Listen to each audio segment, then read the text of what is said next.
అమ్మా, ఆ, నీకొక ఛాలెంజ్. ఆ,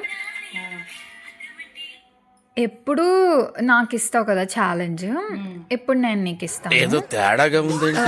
A to Z ఆల్ఫాబెట్స్ ఉంటాయి కదా. ఓకే. ఇప్పుడు ఏం చేయాలంటే, నువ్వు రోజు యూస్ చేస్తావు కదా కొన్ని వర్డ్స్ మాకు తిట్టడానికి ఏదో ఒక సందర్భంలో. సో నేను A నుంచి Z వరకు చెప్తూ ఉంటాను. ఒక్కొక్క లెటర్కి దాన్ని నువ్వు నాకు చెప్పాలి. ఓకేనా? ఓకే. ఛాలెంజ్ యాక్సెప్టెడా? ఛాలెంజ్. ఓకే.